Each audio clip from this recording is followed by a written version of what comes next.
Hey everyone, Anthony Fantano here, the internet's busiest music nerd, and it's time for a review of the new Kendrick Lamar album, To Pimp a Butterfly.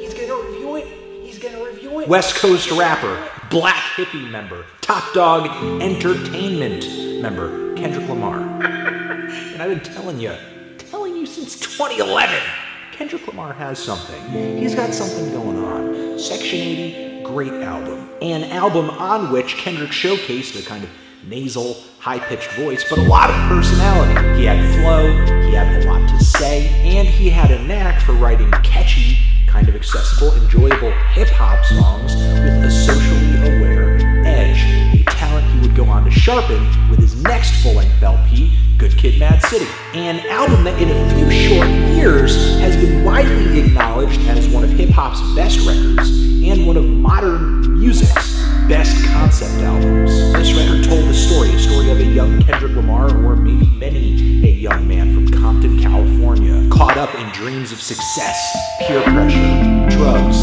gang violence. The record is a fantastic, nuanced, and very detailed character portrait. This was really Kendrick Lamar's breakout album. He was sounding so much less like an outsider with this LP, with the Drake feature, the trendier beats, the Dr. Dre feature, big singles like Swimming Pools that had a trap-influenced instrumental, as well as a message that was obviously anti-substance abuse, but the song was kind of masked as a drinking song. Even though I loved this record when it came out, and I still love it now, I couldn't help but feel like Kendrick kind of compromised on this album.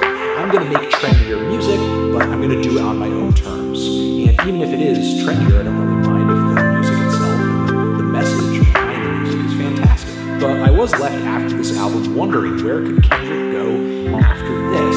Will he continue to try to appeal to more mainstream tastes? In a way, I felt like that might have been the case the first time I heard the blend of pop music, hip-hop, and soul on that track. Certainly had kind of a radio-friendly sound. And the track actually ended up winning Kendrick a few Grammys, kind of proving that song's pop appeal. But instead of just hanging in this safe zone and making blander music, Kendrick continued to experiment and make some pretty bold statements, like with the track Blacker the Berry. Then we started getting word of some of Kendrick's collaborators and producers on this record. People like Flying Lotus, George Clinton of Parliament Funkadelic, bassist extraordinaire, Thundercat, underrated Femc, Rhapsody, one of the Isley Brothers, and neo-soul singer Bilal, among others. And this change really shows up in the sound of this album. There is not a trendy instrumental in sight anywhere on this record. There is no Swimming Pools, and Kendrick is very upfront with the sonic direction of this album, with a lot of strong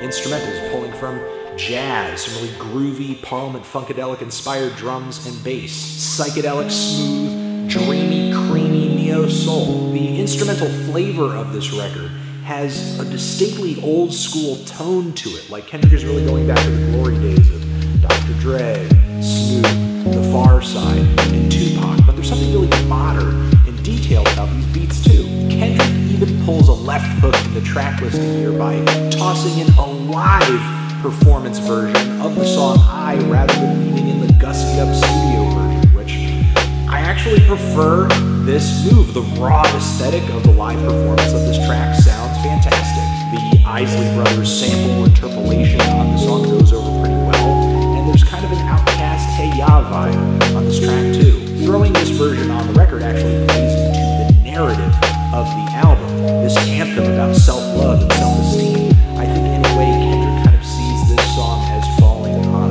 deaf ears with the crowd of people he's trying to communicate into, which is why toward the end of the song the track gets derailed by a really kind of, I guess, angry, frustrated, and restless crowd with whom Kendrick tries to plead and asks for, calmness, civility, telling him that black people are tired of playing the victim, saying that he has no time to waste time.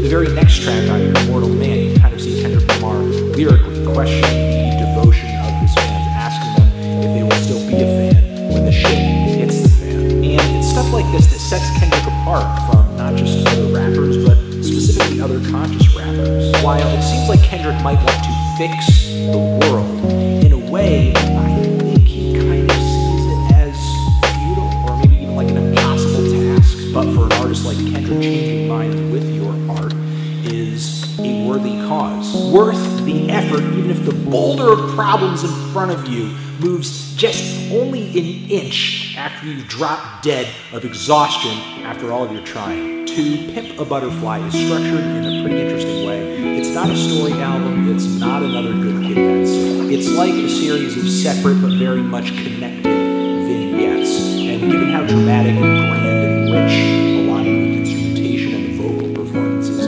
on this record are, I actually feel like I'm watching, not just listening, but watching in my mind, a really elaborate stage show. And that is not a far-fetched comparison considering all the strange sonic detours on this record, the effects, the instrumental interludes, the various voices. We have Kendrick changing up his flow, his voice, his inflection, constantly a pretty wide instrumental palette. You have smooth, sexy funk music on here, like with the song These Walls, and then you have hardcore hip-hop with just a little bit of 90s boom bap inspiration on Blacker the Berry. And this is something I've never heard before. We have this poem being told at the end, or maybe at the very beginning, of nearly every track on this album. And as Kendrick starts this poem with each attempt, he just gets a little further into the poem, each time reciting what he's already said in the poem on previous tracks. And whatever words he leaves off on before the next track starts sort of dictate the theme or somehow tell you about the oncoming track. And then at the very end of the album, he tells the entire poem that he's written, and it reveals a few different things. One, that this entire poem ties up very beautifully every single theme on the album. And the second thing that's revealed is that the entire time, Kendrick has been telling this poem to Tupac.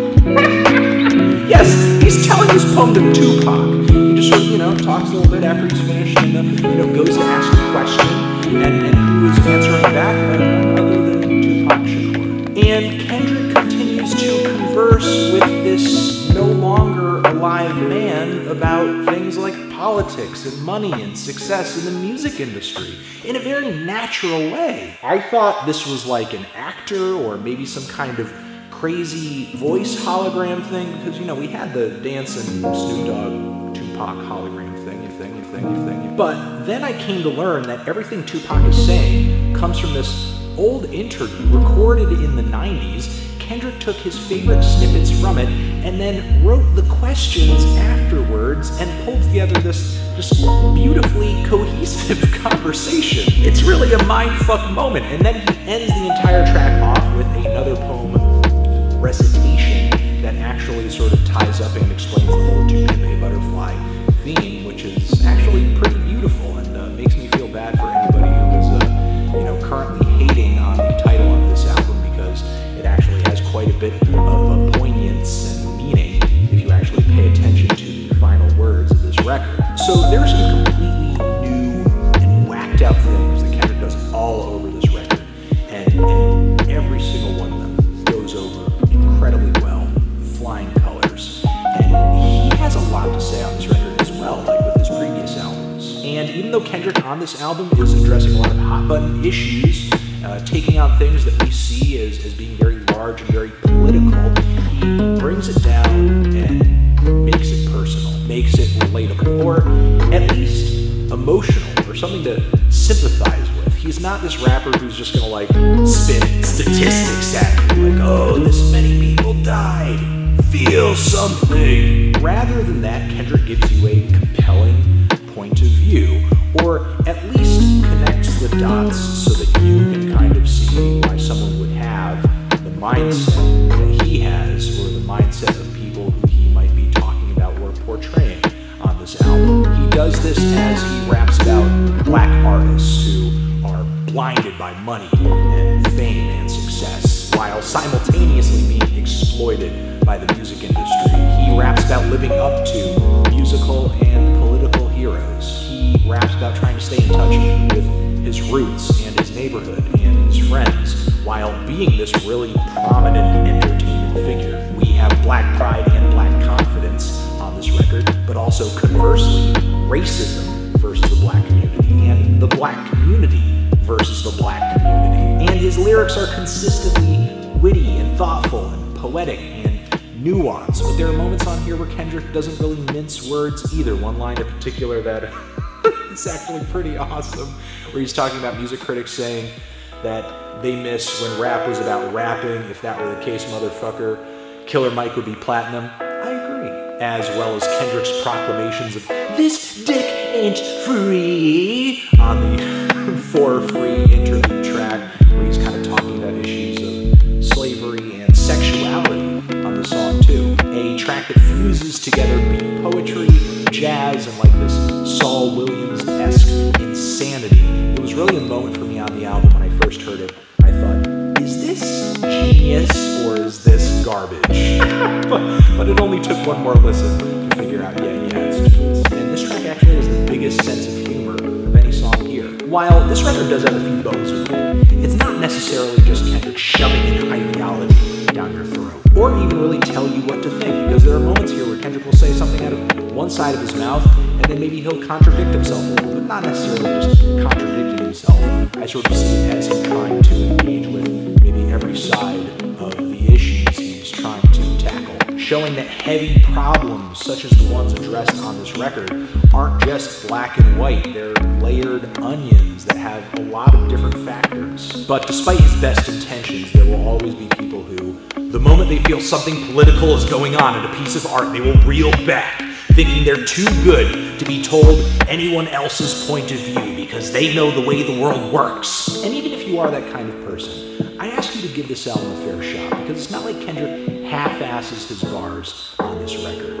I think he tries to give these topics a lot of care. He's not delivering some kind of reblogged, 140-character bumper sticker philosophy on this album. If you listen to these songs and all you get from them is Kendrick's just bitching about being black in America. Kendrick thinks white people suck. Well, that's really kind of a basic point of view. And not because Kendrick's being basic, because you're being basic. So get off that and really listen to what he's trying to say on this record. Because the way Kendrick goes about addressing things like race and sex and fame and money on this album is so artful that this record could go toe-to-toe with any album that tries to address wider social issues. This entire LP kicks off with the incredibly funky, fun, and mystical Wesley's Theory. Wait, back up. The entire record actually starts off with a sample of this Boris Gardner song, which, if you get a listen to this track, it's actually a really fantastic manifesto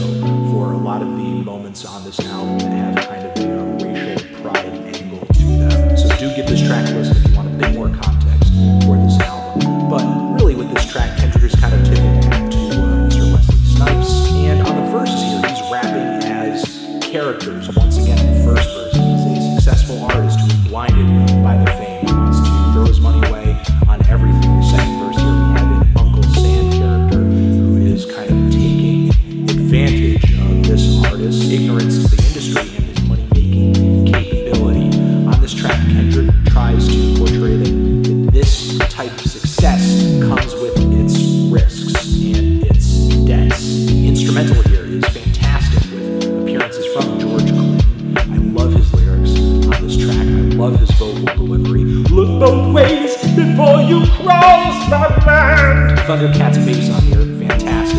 And these wailing G-funk synthesizers are great too. Thematically, the song For Sale, which is a very psychedelic, dreamy interlude track. It's actually longer than a lot of the other tracks here, but interlude all the same.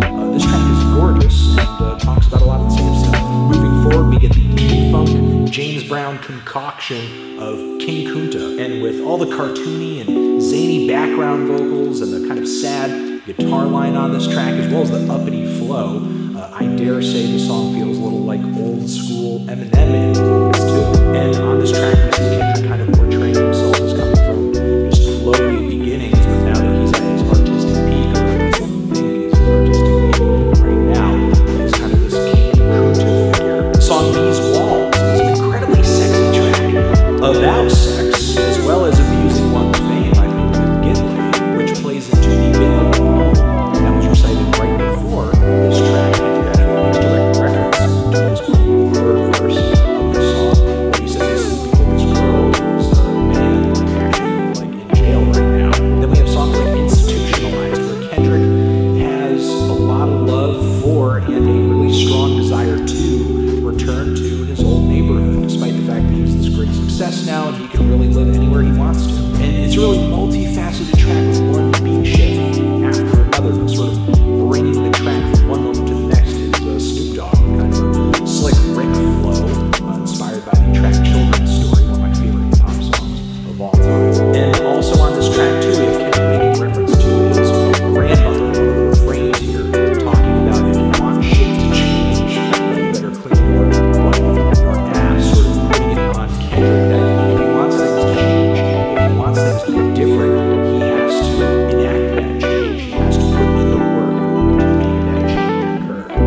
personal responsibility I sort of see as another major theme of this album, especially on tracks like the very intense song You, where Kendrick sort of puts on himself a lot of bad things going down with family, with friends, maybe not blaming himself directly, but sort of getting really angry at himself, tearing himself apart emotionally for like not being there for his relatives and for the death of a friend. The second half of this song is incredibly heartbreaking and has Kendrick whipping out that flow where his voice is cracking and breaking all over the place, a lot like on the song Mad City. But rather than kind of pulling out his voice to portray like a young, innocent kid, he's really just broken up and drinking. And you like get the bottle sounds in this album here. It's like he's drinking in the middle of his verses, literally. I mean, you hear the alcohol swishing around, you hear the lips smacking against the bottle. And being there for people who are close to you, for your family, are themes that come up again on tracks like Mama,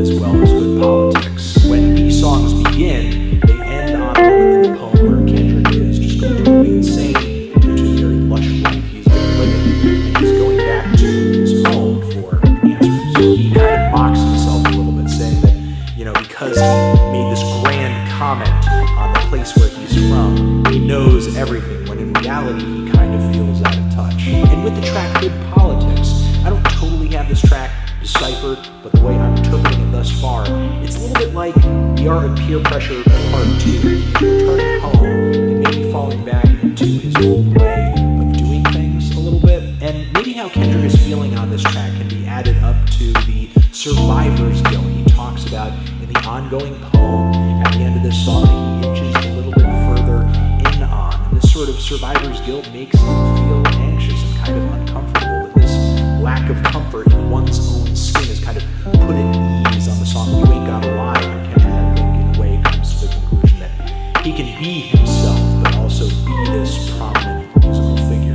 A lot like in the same way that you have the song You that is just filled with self-loathing, but Kendrick eventually progresses toward I, that moment where he has that self-esteem, that pride, that us. And the song I is surrounded by a handful of other tracks that delve into self-love, self-hate, introspection, like Blacker the Berry, as well as Complexion with Rhapsody. To Pimp a Butterfly not only coming back to the trappings of fame, but also trying to use one's status in the music world for a positive gain. Not just for you, but your listeners and just the world that you exist in. It's not a story in the same way that Good Kid, Mad City is a story, but we see Kendrick change from this overly indulgent, emotional wreck to this bold, confident, graceful, smart, next-level human being. A few years ago, a lot of people got on me when I reviewed Good Kid, Mad City, saying, Why'd you give it a 9? Why not a 10? I mean, how much better can it get? Well,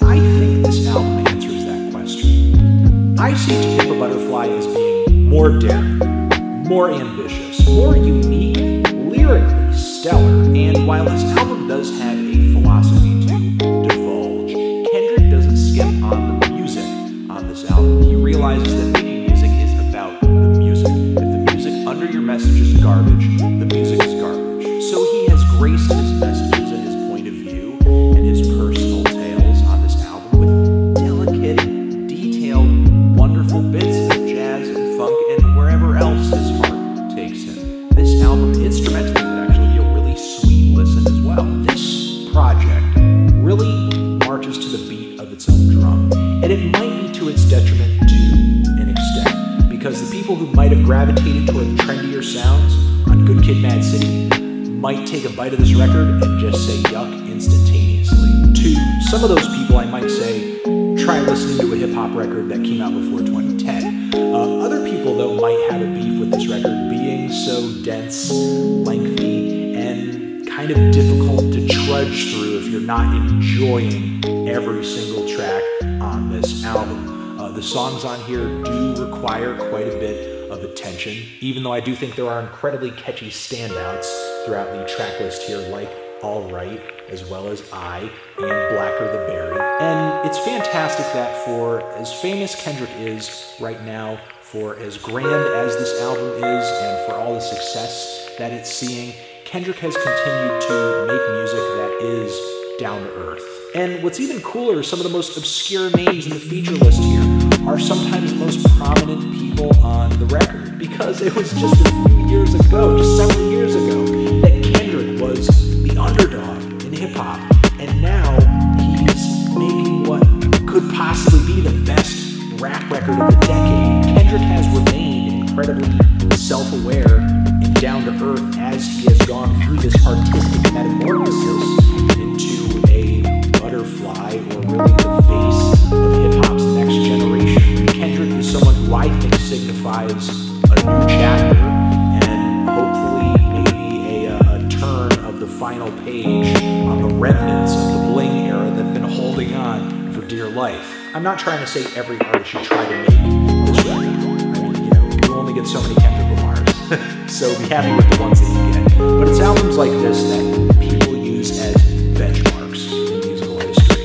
and it just happens to be fantastic and enjoyable as well. I'm feeling a 10 on this record.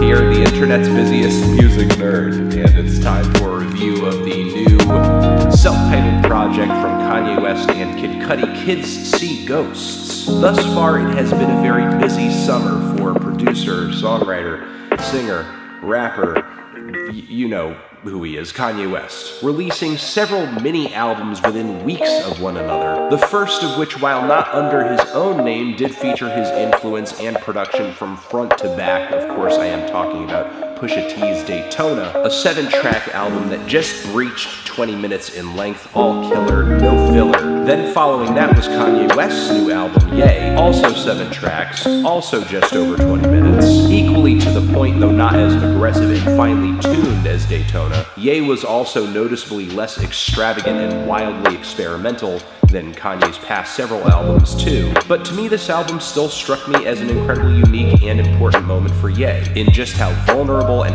harrowing the material on this album is. To me, this record felt like Kanye going through an ego withdrawal and showing the suicidal and self-destructive lows that fuel his God-complex highs. Which brings me to the third installment of Kanye-related releases this summer, Kids See Ghosts. I had an inkling that this album wouldn't sound too much unlike the Ghost Town track off of Ye's latest album, because it features Kid Cudi, Kids See Ghosts, Ghost Town, and there's also a song on this record titled Free, Ghost Town Part 2, so there's clearly some kind of linkage going on here. So I kind of got to wondering, will Kids See Ghosts be aesthetically similar to that Ghost Town track? Will we see a similar fusion of hip-hop and guitar music, maybe even hip-hop and rock, not too much unlike Kid Cudi's Wizard project? Which, I don't know, worries me because I didn't like that album too much. Also, I was so skeptical going into this thing because a lot of Kid Cudi's solo material has been painfully mediocre since Man on the Moon 2. And even though I've enjoyed Ye's recent releases, he's in such a state of volatility right now, who knows if he can keep this quality up. Also, didn't Kid Cudi and Kanye have a bit of a rocky friendship thing lately? That could negatively affect this project too. So I did have reasons to be skeptical going into this album, but this record's amazing. It's just as brief as everything else Ye has touched so far this year at 23 minutes and 7 tracks, but it flows fantastically in its short runtime, feeling like a full, complete album, to the point where Kids See Ghosts actually feels longer than it is. It also sounds completely unlike anything Kanye has dropped so far this year, really dropped ever. And sure, while as I predicted there are elements of hip-hop and rock being fused on this thing, there's so much more. There are experimental hip-hop elements being worked into this thing, clearly some Mad-Lib worship here and there, and the grunginess and the brevity of some of these instrumentals and songs. There's even a neo-psychedelia edge on this album too. I catch whiffs of some Flaming Lips here and there, some Yoshimi, Soft Bulletin, Embryonic, and even The Terror. Some shots of hard rock and pop and R&B and even grunge get worked into this thing too. Occasionally on this record there are some flashes of classic Kanye, but there are plenty of moments here too where he is as out there as ever, especially with some of the eclectic sample choices, one of which is a 1930s Christmas song, another one being a Kurt Cobain sample. Typically on this thing, Kanye comes off really manic, wild, out of control, Cudi being really forlorn, dejected. It's sort of like they're both taking the emotional and mental problems that they are known for in their music, putting out there in their music and sort of forming them like Voltron together into this short but epic experimental hip-hop opus. And in a huge contrast from Kanye's Ye record, the production on this thing, the verses, nearly everything is so meticulously assembled. Like the rawness, the lo-fi production, the feeling of lightning in a bottle, the feeling that things on the record were just kind of cobbled together.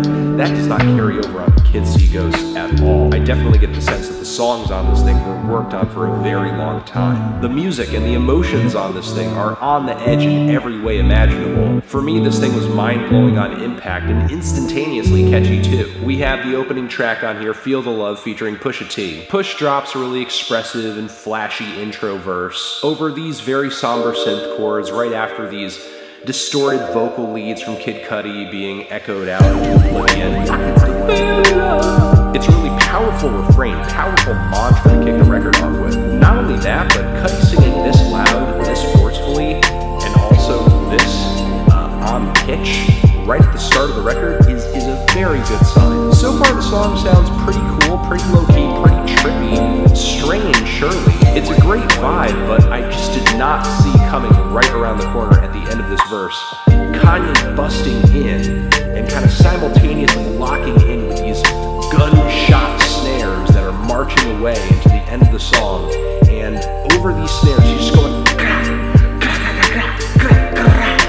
sounding like Mike Patton while the song builds up this sonic and rhythmic momentum. The track suddenly melts into these dreary bass tones and guitar leads that miraculously Kid Cudi's vocal lead still fits on top of. Even though this track is really short, we've gone through the number of compositional transitions that you usually hear in a song double its length. The song just ends in such a powerful place thanks to the performance, the production, really everything. The color, the volume, the texture, it's all on high. Fire is a much more low-key moment on the record, the shortest song at 2 minutes and 20 seconds. It shows Kanye and Cudi doing their thing over these very gnarly and rough, chunky and twangy guitar samples, some eerie woodwind leads to some psychedelic vocal samples and sound effects. It doesn't hit as high a sonic peak as some of the other songs on here, but I do feel like lyrically these are important moments for Kanye and Cudi, as it seems like they're kind of establishing the personality, the vibe, the brand of this collaborative project. I also think this track works really well as a depressive counterpoint to the intro cut. There's also a marching quality to the percussion on this track too, the persistent snare drums and tambourines. Bah, bah, bah, bah, bah. Pair that with the guitar sample and Cudi's haunting humming hanging in the background, and the song essentially sounds to me like a pirate dirge, but in the best way possible, in the best way possible. There's also something about Kanye's verse on this track that just reminds me of 2000s era Kanye. It's kind of like he's been resurrected but has a newer, darker edge. The song Fourth Dimension, though, struck me as the most classic Kanye moment on the entire record. This song features the kind of genius-level beat production that reminds me of cuts like Jesus Walks. Kanye drops this hilariously explicit verse. Of course it's about sex. I love the line in this verse when she tells him he's in the wrong hole and he says he's lost. That definitely got to me. But also, I love how Kanye sort of portrays sex as like this psychedelic experience, talking about it as if it's like another dimension. That I can definitely fuck with. And the line that he ends his verse with, saying that if he goes to jail he won't finish the sentence, and then the rest of the verse is just silence. Then Cudi's verse. This dude has not sounded this cold-blooded since the 2000s. And I just love the camaraderie that is coming through on this album between these guys already before we've even hit the halfway point. It's like Kanye and Kid Cudi are bringing the best out of one another on this record, reminding one another of what each other's strengths are. Because we know Kanye and Cudi are longtime admirers of each other's work, have inspired one another's work, and it's like together in close quarters on this record, they each want to do whatever it is that makes one artist hold the other in such a high regard. Because Cudi's singing on this thing is more on point than it's been in years. Like, he's so on pitch, it's scary. scary sometimes. I think the shakiest vocal moment for him on this thing is some of the moaning at the start of the track Reborn, but it's not even really that bad. But back to Fourth Dimension, Cudi's bars on this thing are really slick, really trippy, and I love the hilarious vocal snippet that sort of ends the song out talking about, you know, just have the music do this and that and the other thing, and then, you know, just 2.5 minutes, that's enough for a record. The song 3 is one of my favorites on here. I mean, almost every song on this thing is a favorite of mine. It's this crazy hard rock rap fusion that's just... Kanye and Cudi go absolutely insane on this thing. The track is a fantastic extension of some of the themes off the track Ghost Town, throwing out this idea of freedom again and again and again, and not just simply social or political freedom, really existential freedom. Freedom from pain, freedom from, like, mortality. The song features these blaring samples of chopped up hard rock guitars. It sounds like something out of a Led Zeppelin song. A lot of the instrumental, though, is owed to a very generous sample from a UK instrumental hip-hop producer who goes by the name of Mr. Chop. But even knowing that, what Cudi, Kanye, and Ty Dolla $ign do on top of this beat is incredible. Their gargantuan, godlike proclamations of, I feel free. Every single time Kanye and Cudi shout that line, I feel like I'm being thrown down into a kaleidoscopic wormhole where all these colors are swirling around my brain. Ty Dolla $ign brings these amazing vocal harmonies, like these super dense, super thick. How many vocals are multi-tracked on top of each other? It sounds so... Even though Ty Dolla $ign isn't delivering as extreme a vocal performance as Kanye or Cudi, he sounds rock and roll as fuck. Again, Kanye sounds absolutely manic on this track. Kid Cudi, less so, but there's a bit of sass to some of what he delivers on the track. Guess what, babe? This song is not simply just a fantastic song by itself. It's also redemptive for me, too. Like, it's a fantastic follow-up to Ghost Town.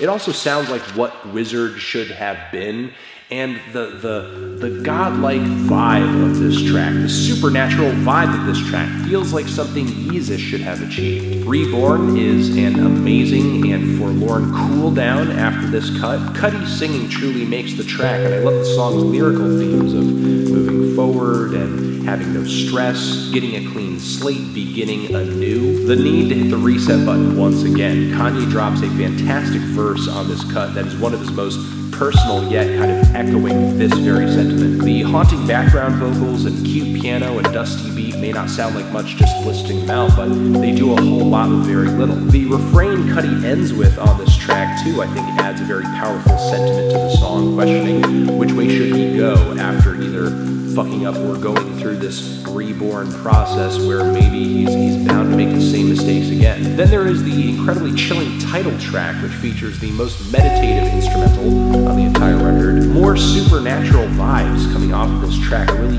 eerie symphony, a spectral chord progression. Yes, Bay, aka Most Def, also featuring on this thing on the back end in a very wise and sage-like short verse. Kanye's verse is so great on this thing. It comes through with so much authority. And the finishing Cudi montage just ends things off with fireworks. The strung out guitar that basically makes up the bulk of the instrumental here, which is a Kurt Cobain sample. It's kind of like Cudi is taking those grunge vibes that he was trying to execute on Speeding Bullet to Heaven, but giving them the song the platform they finally deserve. Also, I love the way the track transitions from these dirty, grimy, low-down verses to these heavenly vocal harmonies, with Cudi singing out into the ether with a lot of reverb on his voice. Whoa, whoa. Then all these incredibly eerie auto-tuned vocal harmonies shoot back. Stay strong, no China light on me, save me, please. Damn, the vocal melodies they put together on this track is just incredible. Kanye's verse is fantastic on this thing too, displaying this cycle of violence, like really one of his most conscious sets of bars in years. This whole idea of asking or begging to be saved by this supernatural power for a record like this, to me, is a pretty powerful sentiment to end on. I also love some of the psychedelic synths that go into this track too, again, enhancing that neo-psychedelic edge. And just what a fantastic collection of tracks. And I don't necessarily see this album as just simply being a standalone thing. I very much see this record and Ye to be connected somehow, making it difficult for me personally to look at this and say, oh, you know, it's just 7 tracks, it's just 20 minutes of music. No, I mean, in the grander scheme of things, I feel like this album is very much tied to Ye's recent release. But the track listing on this thing is so freaking watertight. There's not a song on this that I don't love to some degree, or I don't think adds to the track listing fantastically. Every song builds on the next to create this overwhelming, mind-altering, and strangely beautiful vibe. I truly feel like Kanye and Cudi put one another artistically to the test on this thing, with an amazing mix of emotions, sound, and genres, all of which are super vivid, just crashing into one another in this violently beautiful display. It's like the cosmos imploding and reality melting and the matrix glitching. And I'm also super impressed with how forward-thinking, difficult to pin down, and futuristic this album feels too. I am legit feeling a strong 9 to a 10 on this thing. What do you think of that? Hey, what is this exciting to you? Does this interest you at all?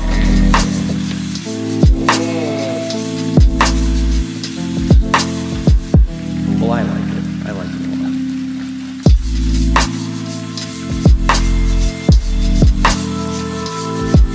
Kanye West, my beautiful dark twisted fantasy. Hi everyone, Anthony Fantano here, the internet's busiest music nerd. It's time for an album review, an album that everyone has been begging for. Kanye West's My Beautiful Dark Twisted.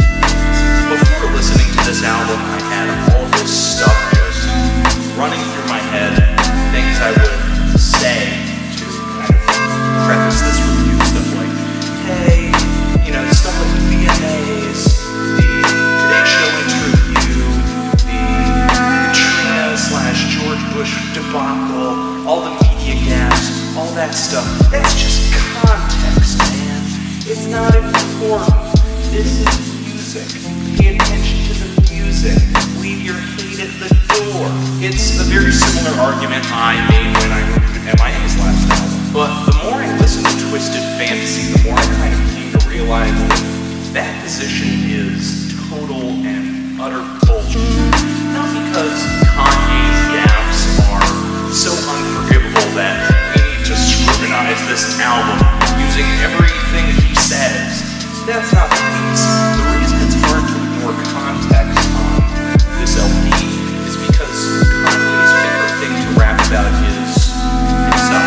On here, he puts both his strengths and his flaws on display. And it kind of makes me wonder what his beautiful, dark, twisted fantasy is. Is it himself? Is it his life? Is it an album about his life? Basically, the music here and Kanye West's personal life are pretty inseparable on this album. The lyrics here reference everything to the fish sticks joke on South Park to the dude's very emotionally damaged love life. Rhyme-wise, flow-wise, I feel like Kanye is really creative here, very much on the ball, like the opener Dark Fantasy. There's a point where I laughed my ass off when he said, "You got too many Urkels on your team, that's why you win slow." Damn! I'm loving a lot of the rhymes here, even when I don't like a certain track, they are a little bit of a saving grace for me.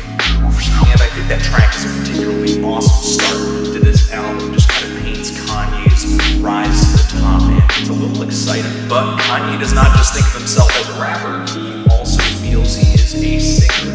And I will say, singing is not the strongest tool in Kanye's toolbox. Sometimes his singing is a little off, but it basically gets the job done. But the best thing this LP has going for it for me is the beats, the production, just great sounds, interesting samples.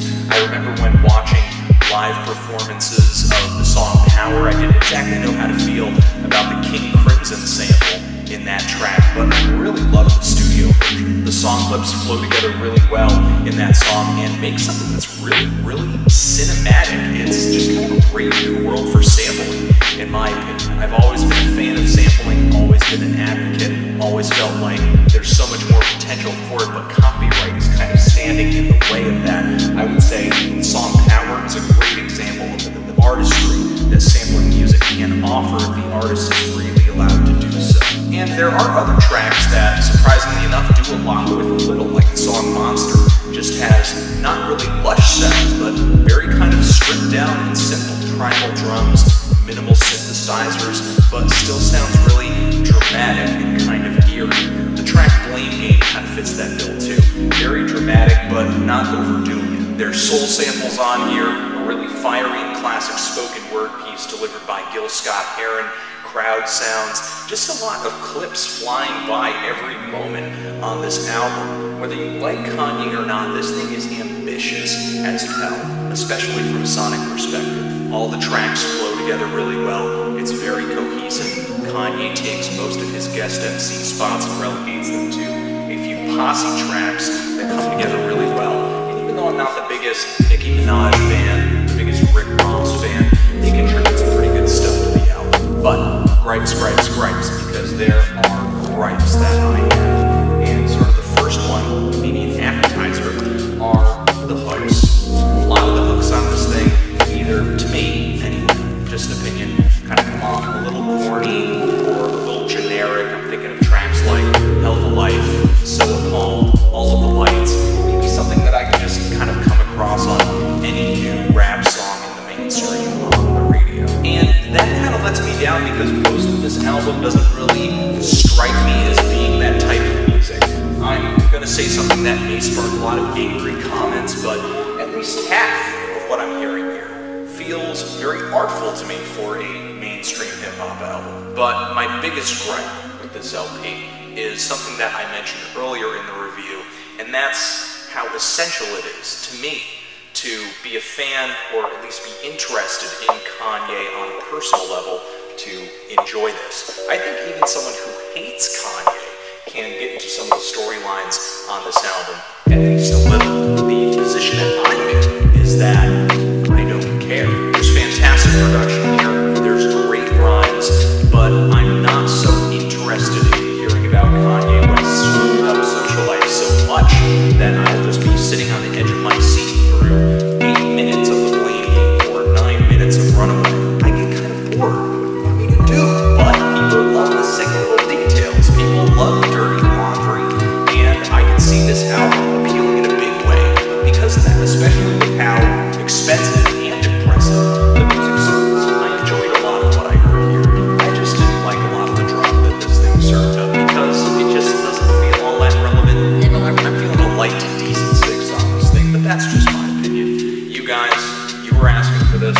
Let me know what you think of this album. Is it Kanye's greatest work yet? Should we even be taking context into consideration when enjoying this album? And what should I review next? Anthony Fantano, Kanye West, My Beautiful Dark Twisted Fantasy.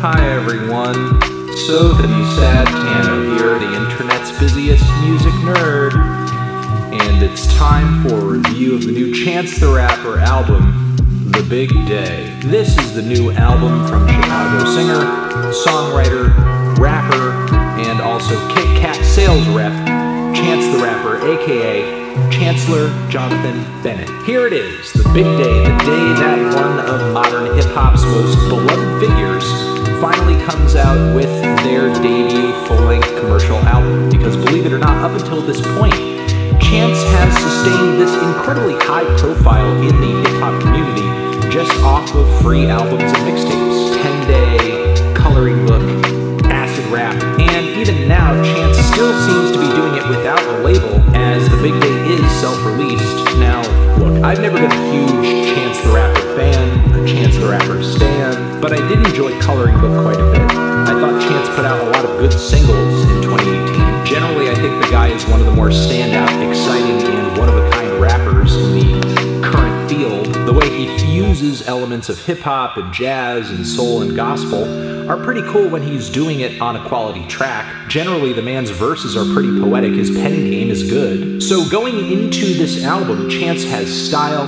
he has personality, he has flow, he has lyrical ability, he most likely has a budget and a mountain of producers stumbling over each other to work with him. So going into this, I had no reason to expect anything other than just a quality album. But God, sweet Lord, baby Jesus, that is not what we got. The Big Day is essentially a 22-track torture chamber with 77 minutes of runtime. Lots and lots of features, some of which are kind of bad, corny skits, offensive vocal performances, and honestly, Chance's worst bars to date.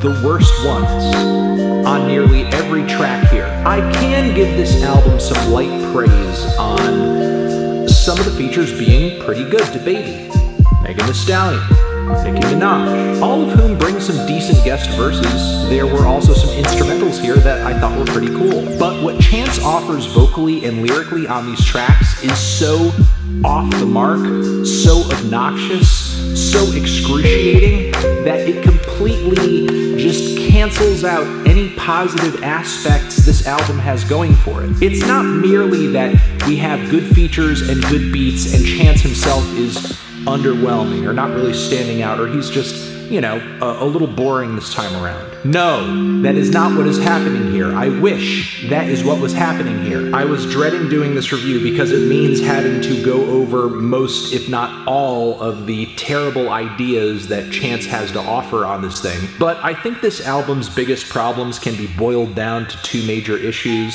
One, we have these weird genre and guest fusions that don't really come together all that well, that mostly sound like a mess. It seems like Chance is trying to prove himself as a Kanye protege who can essentially bridge these musical and cultural gaps between hip-hop and indie and about a dozen different other genres and orchestrate it in a way where it all comes together harmoniously. But instead what we get on this record are tracks like Rude, which sound like Chance is trying to incorporate these same cold, electronic, flat aesthetics that Lupe was trying to apply to his infamous album Lasers. I thought the small Coco Rosie appearance on the track was kind of cool though. There's also the opener, All Day Long, which sounds like a very mix of synth funk and electro and rap and gospel. It's like a kid that just won't stop jumping around. Stop, calm down please. Instrumentally, the title track sounds like a bad acoustic trippy B-side from the Flaming Lips discography, and the song Found a Good One is likely the worst hip house song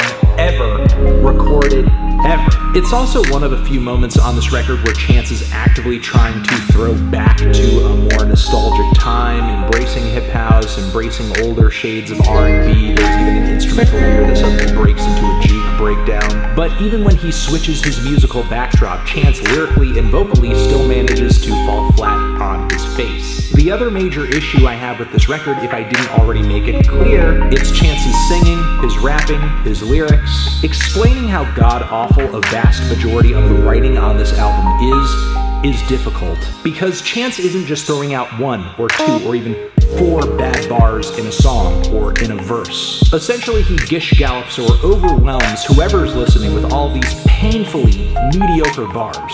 The opening verse on the first track alone is filled with landmines. If you blink, you might miss it. You gotta click it or tick it. Life is short as a midget, but mine's a little LeBron. I'm about to book a show at the Dimsdale Dimmadome. And shout out to Miss Sylvia Roan, we get along, but that boy Advance gotta be bigger than Diddy Kong. He knows Diddy is the small one, right? Donkey Kong is the big one? Or is he saying the Advance was small and he wants it big? And he's insulted by it? I really don't know. It's not a very good simile. I need stock and it gotta be Pippi Long? Are we serious? My next tour, it got 8 legs like Daddy Long? What the hell are these similes? The Charlize Cologne line in this opening verse just sounds like straight up product placement. And it's not just bad writing on this record, which there is a lot of, obviously, but there are also plenty of tracks where Chance goes just disgustingly sentimental, like on the track Do You Remember with none other than Ben Gibbard of Death Cab for Cutie fame. Instrumentally, the track just sounds like a Macklemore song. Thematically, it sounds like a Macklemore song with just lots and lots of bars that feel underneath Chance's pen. The song Eternal is even worse. It's a track essentially about how side chicks and side dudes aren't as good as what you have at home. They can't cook this good. They can't take out splinters. And not that I'm advocating for infidelity or cheating here, but who is this track trying to fool? It doesn't feel like a genuine expression of love, but more like an attempt to stamp out this nagging temptation. And I feel like those suspicions are confirmed as Chance seems to go into some lies and some transgressions that he addresses on the track We Go High. But sticking with Eternal, there's also a completely comatose feature from Smino on the track that just doesn't go over that well. Then we have the track Hot Shower. More Like Hot Garbage. This song features some of the worst bars Chance has ever recorded, point blank, period. And look, there are some rappers that would sound amazing going this ridiculous. Yes, no denying that. But nothing Chance says on this track is even remotely funny. Most of the time it's like he's just trying too hard to be weird. I don't want to sit and argue, Good Burger should have taught you, we all dudes. I'm all professional and proper, but my baby mama stopped me in a meeting, skirt, just to airdrop me some nudes. Not only is this a track where Chance essentially just BS's his way through a track beat, but this is one of many moments here where a guest rapper handily outdoes him, and there's also the track Slide Around featuring Nicki Minaj, where I would much rather listen to Nicki rap on this beat than Chance, though I do find it kind of weird that both of them at one point sort of rip off the Drake Kiki, do you love me flow. Lyrically, there's just no relief at any point on this album. I think the longest running lyrical oasis was maybe the first few minutes of 5-Year Plan. But outside of that, nearly nothing. The track We Go High, which in that song's defense, it does have some pretty musical passages on it, but then we give the glory to you, God, one living true God, he make us booyah. Pretty sure I need you in this season like a flu shot. My wife nanny like Fran Drescher. 3 damn Grammys, my granny like no pressure. Fuck going straight to the pros, I'm professor. And there are moments on this thing where just the sound of Chance's voice is unbearable. And look, there are songs in the past where I have felt that way, like on 10 Day or Acid Rap, which I noted in my review of that tape. However, I did think that he was on the mend with that sort of thing when it came to Coloring Book, but now it's like it's gotten worse than ever. Like on the track I Got You Always and Forever, which is sad because I do love the shimmering, glamorous R&B throwback the instrumental provides, but when Chance pops in on this track, he's got this squeaky ass voice, this terrible flow that seems just like a ripoff of Shaggy or Bone Thugs. It just makes me cringe so hard I feel like my teeth are gonna grind down to nothing. The most aggravating moments on this record, of which there are many, are the tracks that sound like, hey, this has a pretty good start, this could go somewhere, this has potential, this almost sounds good, but then at some point, Chance does something to just rip that away, whether it be with terrible singing, terrible bars, flat production, a bad guest, the fuck it, freak out on the title track, which is cringe as hell. Sounds like a bad Death Grips impression. On that same title track, Francis and the Lights has a guest vocal appearance, which is pretty awful too. It's like he's in a competition with Chance to see who can do the worst vocal and the worst impression on this track. He sounds like Bon Iver's less talented cousin Don Iver. There's also the sudden peanut butter jelly time references on the track Ballin' and Flossin', the totally sucky flat vocal production on the track Let's Go on the Run, not to mention the opening lines, hey there lovely sister, won't you come home to your mister, I've got plans to hug and kiss you, I've got plans to hug and hug you, oh god. I just feel like I'm non-stop ranting about how trash the lyrics are on this record, but that's literally like all I can do. They're really bad. The song Ladies and Fools is an attempt at trying to create this epic gargantuan closer with lots of group vocal samples with West African drums, some smooth and moody synths as well. The whole thing sounds like what you would get if you forced at gunpoint Tune Yards and Kanye to collaborate on a beat and it just came out really crummy, which is not the only point on this record where Chance is obviously copying Kanye, mind you. Chance's bars are weak on this track as well, and he allows Nicki Minaj to tie the last verse of the song and the end of this album up. I do appreciate that she tries to address the album's themes of love and marriage and family, but I don't know, man, it just kind of seems like he's letting her have the last word when it really should be his.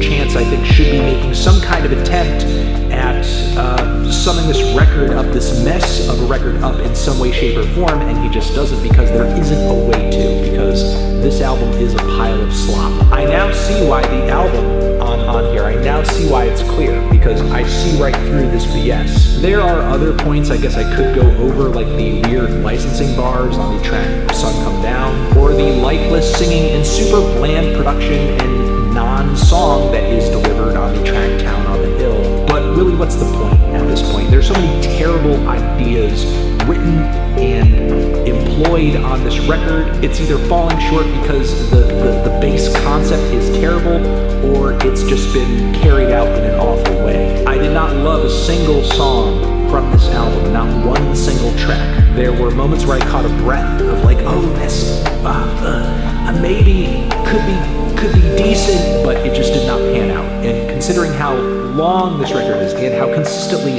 unbearable a lot of it is, I just don't know what to say. I am genuinely feeling like a strong 0 on this record. It's like a strong 0 to a light 1. It's a strong 0 to a light 1. Boom, boom, boom, boom, propel, propel, boom, boom, yay. You did lots of negative reviews and you unlocked a super special reviewer challenge item. No, I'm not interested in that. Behold, I give to you the Infinity Flannel. It's got all the flannel colors, the reds and the greens and the whites and the yellows. No, it just looks really dumb. It looks stupid. You don't want it? It's a nice flannel. It's perfectly good. No, I don't think it's very good. I'm not wearing that. It probably doesn't even fit good. You're a jerk. You're a real jerk, but it's a completely good thing. I'm gonna wear it. I'm gonna wear it now.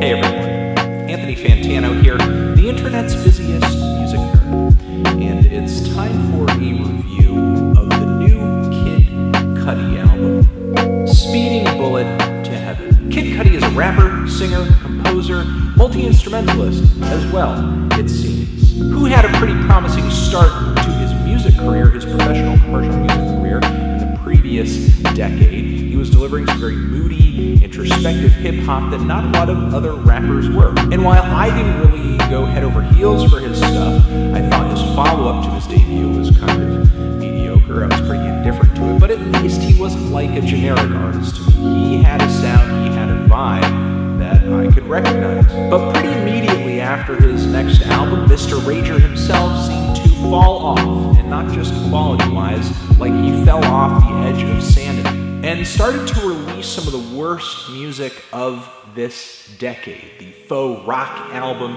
he did with that Wizard collaborative side project, also Indicud, which is a record that still haunts me to this day, to the point where I completely skipped over Mr. Scott Mescuddy's next record, Satellite Flight. However, his new record over here, my morbid curiosity got the best of me because I heard it was a rock record. Actually, the lead singles that were teasing this album, songs like Confused, as well as Wedding Tugs, and also Judgmental Cunt. These songs were kind of intriguing to me. I guess it was sort of interesting to see Scott going in another direction. What Cudi lacks in musical chops a lot of the time, he has in attitude and emotion, and genres like grunge and alternative rock and punk music. Emotion and attitude are the cornerstones of these styles of music, so Cudi might pull through on this one. No. This is easily the worst record I've had to review this year. Maybe not the worst album I've heard this year. I mean, there are certainly worse records, but the worst album I've had to review. And it's very rare that I define albums in those terms, but there have been some very special albums this year that came out and I had a very strong distaste for, but this one takes the cake, the hair cake. This thing is almost completely unlistenable. The core of the album is 18 tracks long, and if that wasn't enough, Kid Cudi saw fit to add 8 more songs of demos and rehearsal demos, which are even more of a wasteland than the core of the record. On the last leg of this record, Kid Cudi spends this album pretending he's like Kurt Cobain. It's like the first part of the album is what he thought was his successful career, and then he offs himself, and then he spends the rest of the album convincing you that he was so great that you needed to hear these demos. When in fact, the demos are so awful, they're so weak, they're so badly performed, they're even less listenable than all the songs that preceded them. But for the first section of this album, there are really 2 sides to it. One side where Kid Cudi is boring you to tears, and the other side where he's essentially just annoying you and getting on your nerves. So So on the boring side of these 18 tracks, Kid Cudi essentially recycles and repeats the most rudimentary of guitar riffs and drum beats and vocal lines to the point where the tracks just get stale within the first 30 seconds.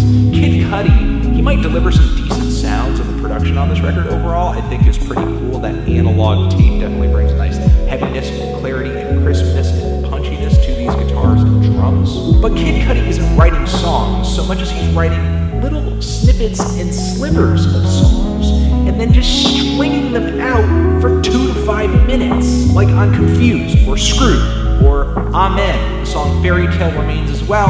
Honestly, I don't even know why I'm listing tracks out. That is basically the musical premise of almost every song here. The difference with the tracks that are bearable, though, is that they are maybe a little more visceral, a little more explosive, so it kind of makes them just enjoyable in comparison with these incredibly stale, annoying songs. There are actually some decent riffs on the songs Fade to Red or Man in the Night. And still, even in the context of this god-awful record, I still enjoy Judgmental Cunt. It's probably the most diverse and wild track on the entire record, and I actually wish Cudi took as many risks on the other tracks here as he did on this song, because the vocal performances are wild. The guitars are heavy, the drums are punk as hell. But the thing is, these halfway decent tracks are nowhere near as plentiful enough or quality enough to raise the standard of this entire album.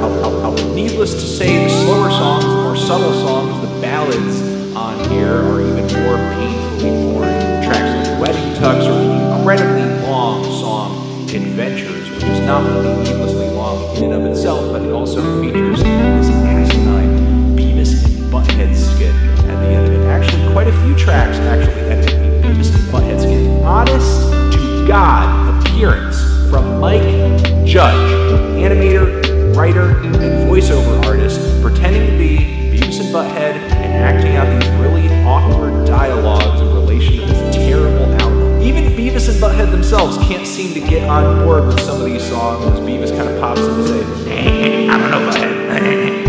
And then the teacher pops in and goes, oh, well, okay, Kid Cudi's emotional, and blah, blah, blah, blah, blah. And I know you guys are on hallucinogenics, or I don't know where that came from, but if there is kind of a moral in that, kids, listen, drugs do not make you make good music. They really don't. You need to have kind of a base level of talent, or at least some kind of like sober, great musical idea before you just take tons of drugs and then embark on some kind of musical recording adventure, because this will happen. He just seems to travel further and further down this rabbit hole of awfulness, and I just kind of wonder how far it can go. How many albums until even the most deluded of Kid Cudi fans are going to say, wow, he's really making bad music this time. And there are other lyrical moments on this record that are just so hilariously bad. To go back to this Adventures track, like her vagina is warm, I'll keep you safe, just hold my arm, and also this one thing I love, no more chicken sandwiches, yes, I'll pay for the damages, hell yes. I will say though, quite a few of the lyrics on this record are incredibly dark, they're depressive, they're suicidal, they deal in drug addiction. However, a lot of the very repetitive and very plain language that Kid Cudi uses on a lot of these tracks, I think fails to kind of translate the pain that he's experiencing. Also, the fact that so many of the songs on this record are musically inept, it sort of keeps his message from having any impact. The music itself is so weak that Cudi's emotions and Cudi's messages on these tracks just aren't that well translated. Not going to get too deep into it, but another thing that I have notoriously never enjoyed about Kid Cudi's music, once again, it's terrible here, the vocals. The singing on this record is by no measure good singing. You cannot argue that the singing on this record is good. You cannot! You can't! Who am I? What you feel complete? I'm gonna make an album. It's gonna be a rock album. You know, the 18 tracks that Cudi delivers initially on this album are bad enough. But then, once we get into the demo section of this record, it just turns soul-sucking.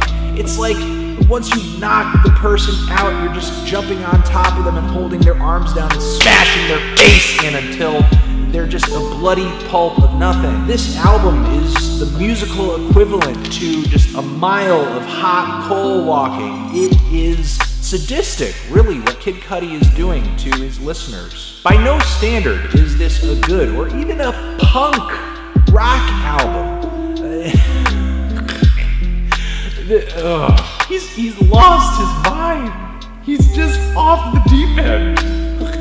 And not even like a, you know, in a way where he's like doing this Captain Beefheart kind of thing where his music is just so whacked out and just so strange, nobody can get it. It's not like that at all. It's like he's at such a high level of delusion that this becomes what you want to release as your album. 90 minutes of this. If I talk about this thing anymore, the migraine that this album, the seed of a migraine that this album planted in my head is going to get worse.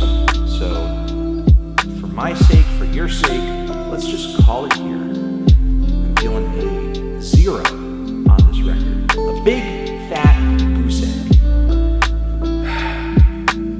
You know, there are a few riffs here and there that are somewhat okay, but then the ridiculous lyrics and the Beavis and Butthead sketches just pull away from anything that this album had in terms of a saving grace, including the final moments of the record, the whole demo section. I'm gonna just leave. Bye. And you always hating on the Kid Cudi. You know, you think you gotta be No, there's no cow thing going on here, okay? There's no cow thing going on here. This video's over. There's no more jokes. There's no... It's done, okay? It's over, so... Hi everyone, Anthony Fantano here, internet's busiest music nerd, and it's time for a review of the new Green Day album, Father of All. That's all the title? I see another word there though. Is that It says brother frienders. Oh, okay. People who make friends with brothers. Oh. That's what it says. World famous pop punk band Green Day, they are back with a new record, Father of All. What the hell is this? What the hell is this? I knew from the singles this wasn't going to be good, but Jesus Christ. I feel like a newscaster who's just been like passed a report that the world is going to end in like an hour or so, and I'm just like sitting here shuffling the papers around, just figuring out how I'm going to say this. But I think to kick this review off, we will let the band's words, in terms of marketing, speak for themselves. What is Father of All? Well, according to this billboard, it is no features, no Swedish songwriters, no trap beats, 100% pure, uncut rock! Needless to say, I went into this record praying the big boomer energy radiating off of this billboard. Also, the ugly cover art were both just ironic. And if it is, let me say this record is maybe one of the most successful attempts at purposefully throwing a big fat turd into the collective lap of your audience. I can't believe this thing is only 26 minutes long.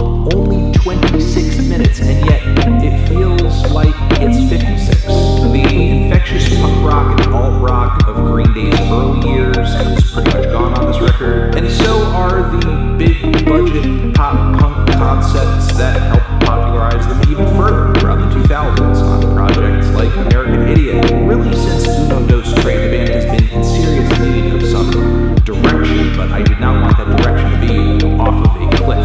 What happens on Father of All is a miserable and failed attempt at revitalizing some of rock's stalest, dumbest, and shallowest cliches, grabbing ideas from alt rock, from glam rock, rock and roll, garage, and then watering them down until they're a soulless shell of their former selves, while simultaneously packaging them as rebellious and edgy, when in reality what we're getting here are riffs and guitar lines that are just begging to be blasted over a shitty PA system at a minor league baseball game, while boomers with bloated bellies and Oakleys and sunburns wave their Bud Lights in the fucking air. That is basically the image brought to mind by tracks like The Closer, Graffitia, with the cheesy organ, with the hand claps and the beat to instruct the audience what to do. Really get them to rock out. The track sounds like a horrendous ripoff of Billy Idol's Monet Monet. You say yeah, yeah, yeah, yeah, yeah, yeah, yeah. And if that wasn't bad enough, the band goes in this direction again with the track Oh Yeah, which is aided by a vocal sample of a Joan Jett song, Do You Want to Touch Me? Oh Yeah, which is a Gary Glitter cover. Why, as a band, you would want to do anything connected to Gary Glitter in 2020, I don't know. I guess even if proceeds are going to a good cause, it's still not the best look, and on top of it, the song isn't even good. It just makes one of rock's most enjoyably campy eras sound excruciatingly tacky.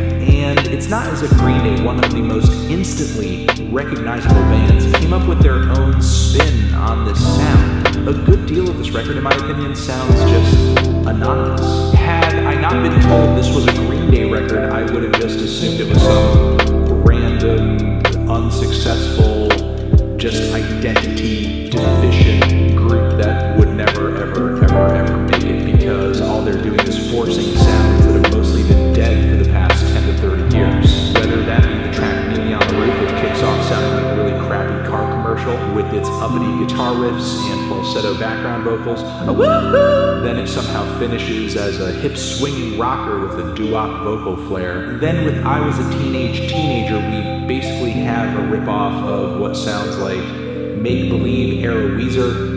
Why this is the era out of all of the Weezer eras you would want to copy, I don't know. This is one of the worst of them. Meanwhile, with Junkies on a High, it feels like Green Day essentially loses track of their own back catalog, making a song that sounds like if you had to recreate Boulevard of Broken Dreams, but you hadn't heard it since the year it dropped, and you can't fully recall the chorus. Again, it's kind of disturbing to know this is a Green Day album, and yet there's so little of it that is recognizably Green Day. Like, why is it when I put this album on, the title track plays, and it sounds like Jack White and Josh Homme collaborating on the worst 2000s era garage rock revival song imaginable? And why does Fire Ready Aim sound like the band taking another whack at it because the first track didn't suck enough? The cock rock riffs, the woo vocals, the just insipid little organ leads. This is everything that made Jet, the Mooney Suzuki, and the Vines bad. This is the reason we stopped listening to these groups.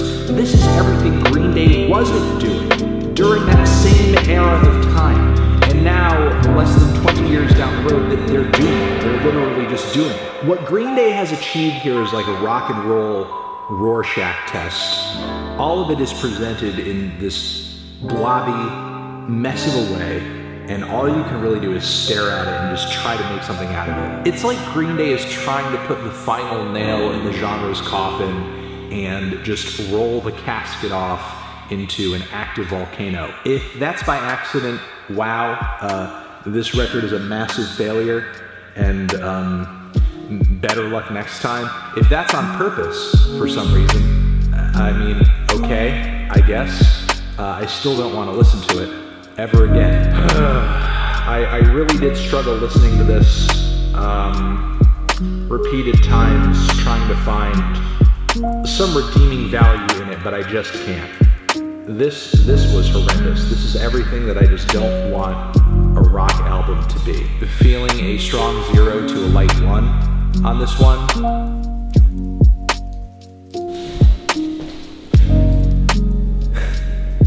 You know, there's some people who are actually in comas and their faces really get frozen like that, really. Come on, man. Hi, everyone. Anthony Fantano here, internet's busiest music nerd, and it's time for a review.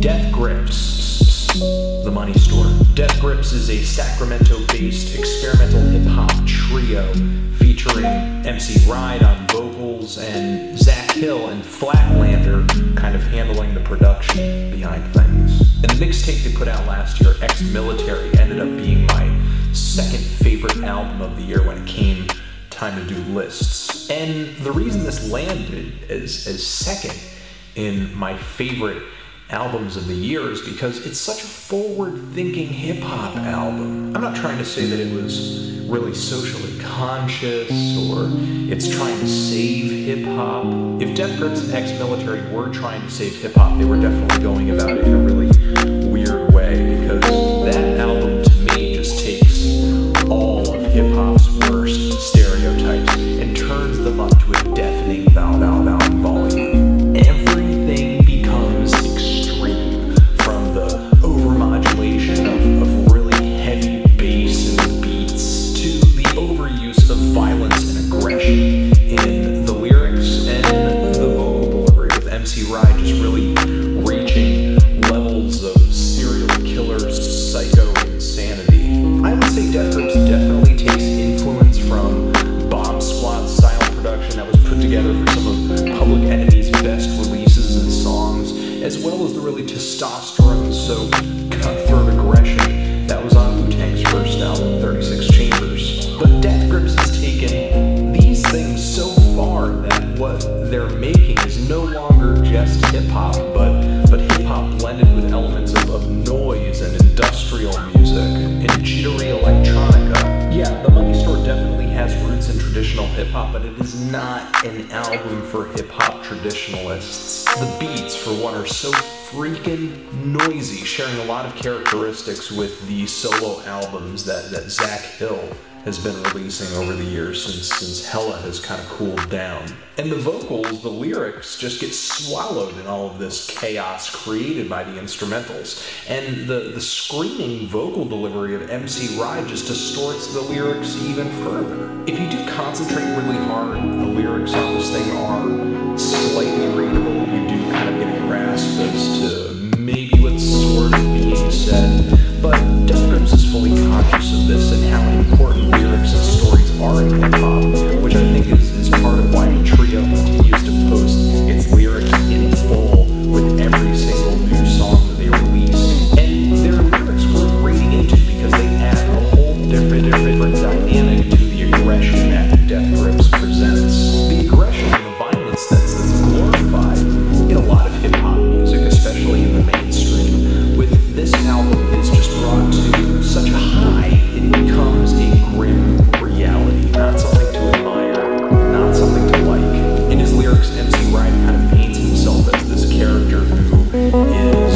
very violent, paranoid, intoxicated nearly all the time, and living an extremely low-life lifestyle. Kind of like the cover of this album, it's something that feels like it's coming straight out of a really gritty graphic novel. I can see all of MC Ride's exploits on this LP, and the lyrics being depicted in really stark black and white images, depicting bodies and bullets and blades and blood spray. It's the kind of stuff that to me people would usually label horrorcore, but because of how extreme Death Grips is sonically and vocally, they totally sidestep that label, because now that this album has kind of set the bar a little bit higher, anybody walking down that road might as well be making Halloween music.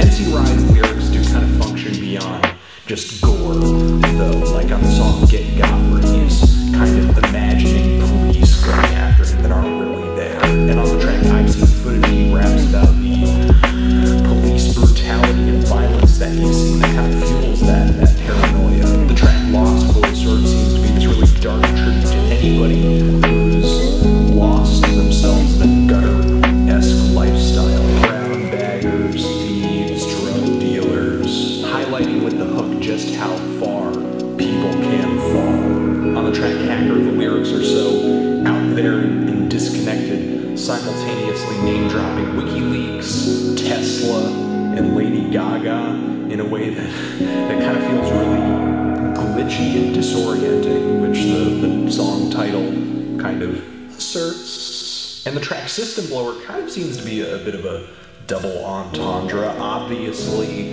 a car system comes to mind, and that is referenced in the lyrics, but with how violent MC Ride gets with his words on a lot of verses in this track, to me it kind of feels like he's also pointing his anger at the construct of systems, possibly. Those tracks are great. Those tracks are fun. Most of this album is loaded with violent, make sure a parent is around kind of content. Blood-curdling images of cinder blocks being tied to feet and being tortured, and blades again, scars, bubonic plague, fire, war, bare-knuckle brawls with people who are in punk weight. Sitting all the way through this album can be a lot like A Clockwork Orange, and you're kind of tied to your chair and your eyelids are peeled back and you're just being exposed to all this horrifying, soul-rotting imagery. Sometimes the lyrics can be really over the top, like on the track Bitch Please, where the hook goes like, Bitch please, you must be smoking rock. But that's kind of part of this really trashy, unapologetic character that MC Ride depicts. He's supposed to be an unlikable bastard. I can't help but compare the character on this album to like Waka Flocka Flame, except actually scary and aggressive and dangerous. Not this slick, money-making, gangsta image of aggression. But no matter how gory the lyrics get, MC Ride is a character. He is also a narrator. He can't be him, if you know what I'm saying. Because I don't know of many drug-addicted, cold-blooded killer street dwellers who would use the words basilisk or lycanthropy in their rap verses. The last thing I want to say about the lyrics, though, is that Death Grips just knows how to write a hell of a hook. Got. I'm in your area. It's such a long way down. Double. Every track on here is amazingly catchy, which is a feat considering how ugly and harsh and uninviting this album is. If you can withstand the force, a lot of these tracks are going to stick with you. It's kind of like wanting to join a gang and then, of course, upon entry you get hazed and beaten up and abused, but once you kind of make it through that initial rough spot, you're in the gang and everything's cool. On some tracks here, MC Ride's verses and flow get really fast, like in the song Get God or Double Helix. He makes use of the more kind of normal or quiet registers in his voice too when rapping on those songs, which really gives this album a lot more variety in comparison with Ex-Military. Of course, the lyrics, no matter what register they're delivered at, would not mean much if not for Death Grips' production.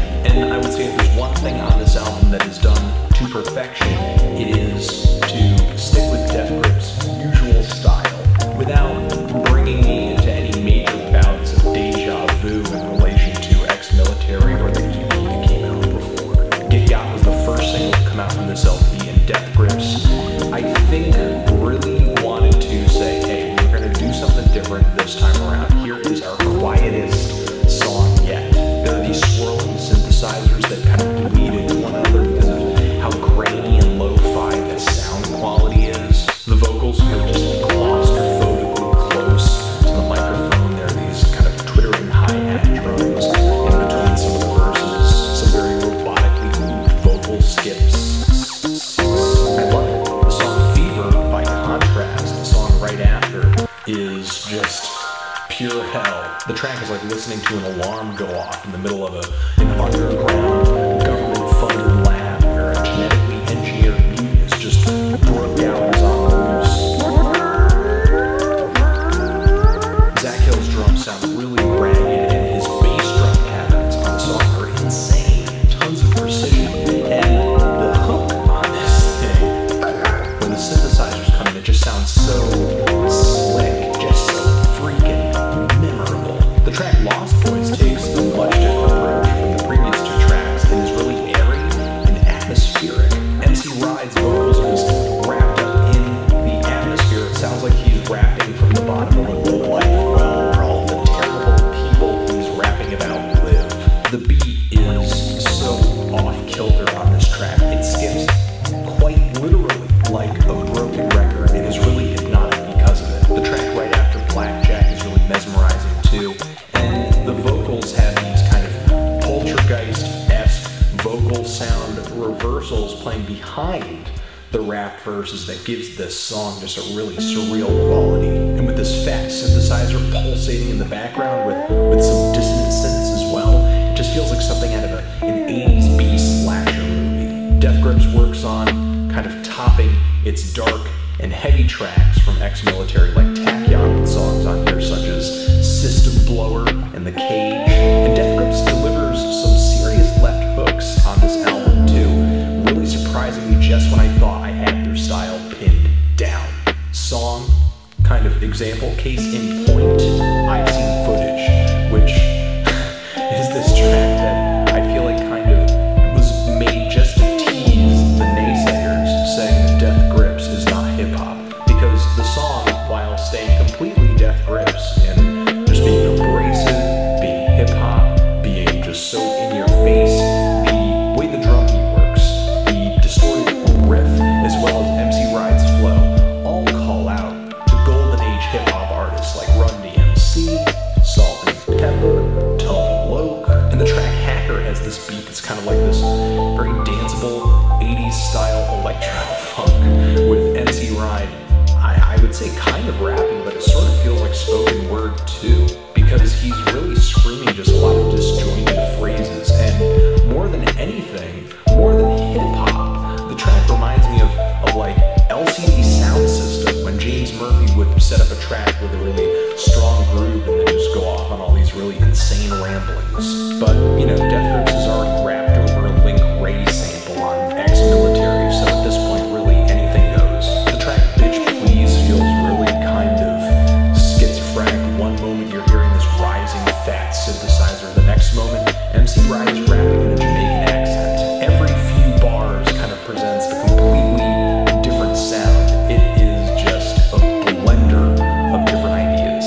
The track Fuck That by far has the oddest groove on this entire thing, right up there with Lost Boys. Man, every track here musically just has its own personality, just its own set of distinct characteristics. There's just so much detail in these instrumentals that gets so minute, it would take hours to explain exactly what's happening with every single track. But despite all this detail, Death Grips music does not really sound all that studied or hoity-toity or anything like that. It's very fun music. It's very straightforward, noisy, catchy, overwhelming, blood-pumping music.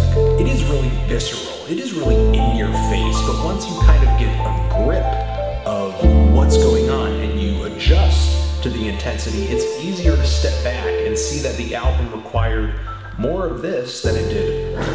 Because not only is this LP really heavy and abrasive, but it's also thought-provoking. It's extremely layered and does not give up all of its secrets in the first, second, or even 10th listen, despite being very loud. To be completely honest, I've listened to ex-military a lot of times, but this album still managed to kind of blow my mind. Death Grips material so far has been building a really interesting new sound for hip-hop. I'm not saying they're changing the game or anything like that. I don't think that's the intention of this album at all. Instead, the Money Store looks to kind of forge something for itself.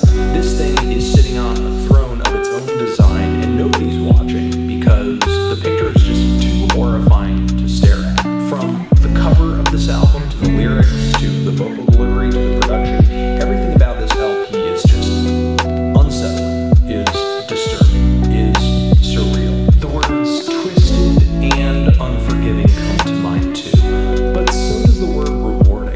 To put it simply, this album is, to me, a sonic portrait of a villain. Villains represent evil, but the thing is, each decade, each generation is going to come up with its own brand of villainy, of its own brand of evil, because the evil and the villains of the previous generations are going to the current generation, feel soft, feel old hat. Things need to be updated. Death Grips, the Money Store, is that successfully reinvented image of the villain, or just villainy in general. I'm loving this record. Freaking loving this record. Freaking loving this record. Can't really say much else about it. Kind of feeling a strong 9 to a 10 on this LP. What do you guys think of it? Do you love it? Do you hate it? Why? Why do you hate it? Why? Seriously, why do you hate it? And why do you love it too?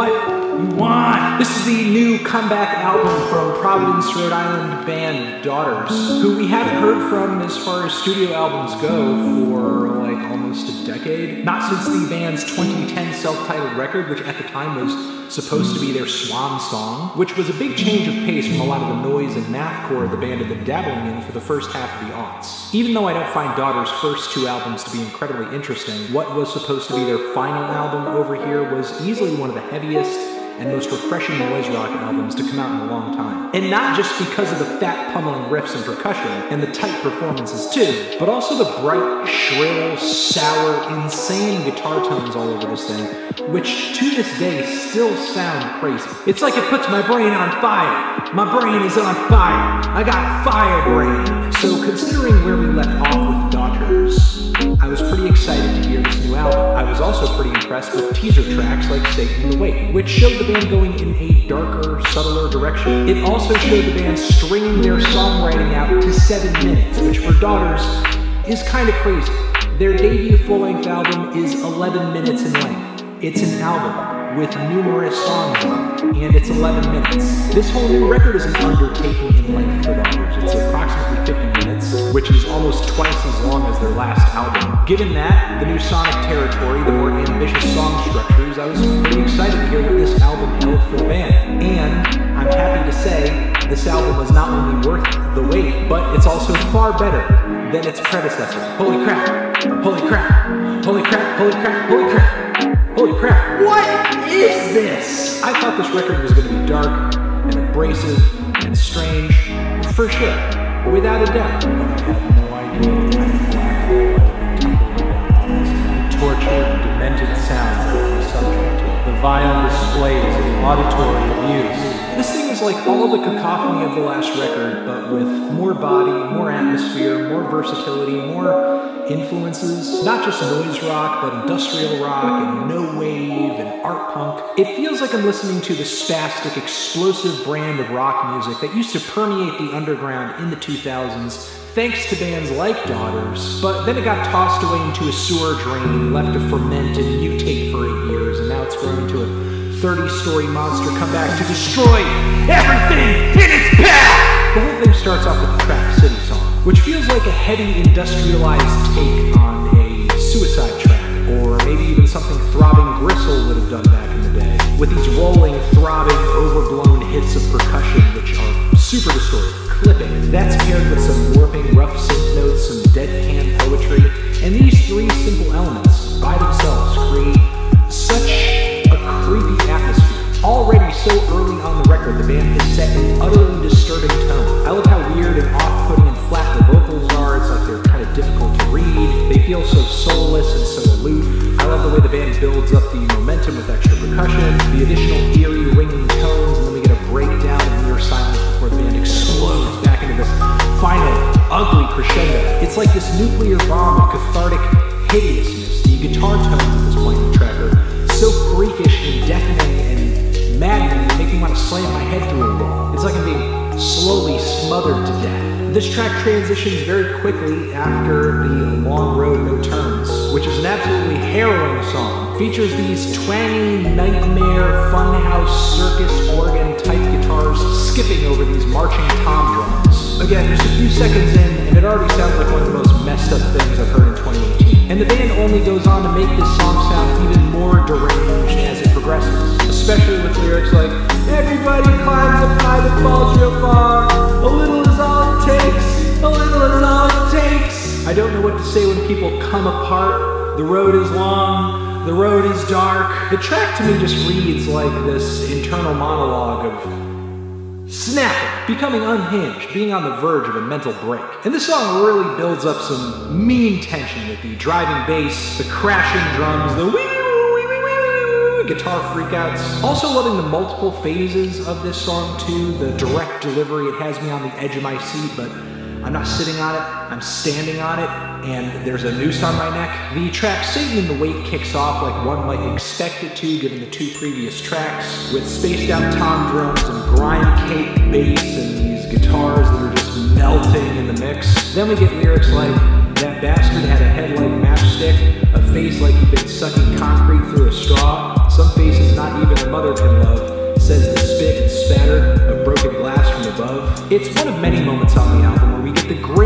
fevered delivery of a Nick Cave, but also the poetic license of a Tom Waits. Eventually, this track kind of loses its edgy demeanor and actually blossoms into some legitimately beautiful guitar lines that have a nice sparkly sheen to them. At this point, the track becomes super atmospheric, almost like something out of the Twilight Zone. And given the track's mantra, "This world is opening up," it feels like I'm slowly being sucked into something. The song, known as the Flammable Man, is a blistering labyrinth of busy guitars and drums. Outside of a few momentary breathers on this cut, it is absolutely relentless. And even though you could say this is one of the more straightforward cuts of the bunch, maybe not quite as experimental as the other songs on here, the band does work in a really nice and interesting stuttering wall of noise in the last leg. There's not a single song on here where Daughters completely foregoes the sound play. It's always consistent, it's present, it's on point. We are left off again with another haunting mantra on this track. Is something burn here, or is it me? The Lord song is a horrifying no-wave rager with whooping, twisted guitars. It sounds like something out of a battle song, but from hell. Meanwhile, the glacial walls of dissonance we get at another point in the song sound like something out of the most sickening murder scene in movie history. The song Less Sex is a much-needed cool-down point on this album. It's almost Trent Reznor-ish with its very deadpan, intimate lead vocals, its synthetic drums, its industrial atmosphere. There's a little bass groove in there, some sinister walls of noise at various points of the cut. Also, the forlorn vocal leads with the structure of the track, too. It almost reads like kind of a blues song. Maybe even something some Zeal and Ardor fans would appreciate, not to mention some Fetus, or maybe a little This Heat. Either way, the really sharp, ringing guitar tones that play throughout many points of this album. On this particular track, they actually gain a very beautiful, dark sense of harmony. Not nearly as off-putting or as horrifying as they sound on many other cuts here. It's actually gorgeous. The song Daughter carries a lot of the mellow energy of the previous track, with a very simple bass groove and a drum beat that sounds almost bossa nova-ish, but darkened up a little bit. Given all the material up to this point on the album, I think the first leg of this track, aside from the swarm of detuned guitar tones, is a little unsuspecting, but then the band breaks loose in the second half into these glorious, glamorous gothic harmonies that are fantastic. It makes me want to wear black for the rest of my life. The song The Reason They Hate Me is maybe the most straightforward rock tune on the entire record, not only in terms of groove, but its verse, chorus, instrumental bridge, refrain on outro. It is one of the catchiest and most direct moments on the entire album, with its driving bass and the manic rants coming out of the vocals. Also, the guitars on this thing sound like the dissonant shots of strings from the Psycho soundtrack, but on steroids, especially on the hook, where they literally go it's like I'm being stabbed, but with a sound. Ocean Song offers a change of pace in that it is a story song, hinged upon the dejected shouting of frontman Alexis Marshall. The track lyrically is a surreal description of a man coming home and being overcome by some great terror. He is hit with this desire to run, just run as fast as he can, away from his house, I guess away from his life.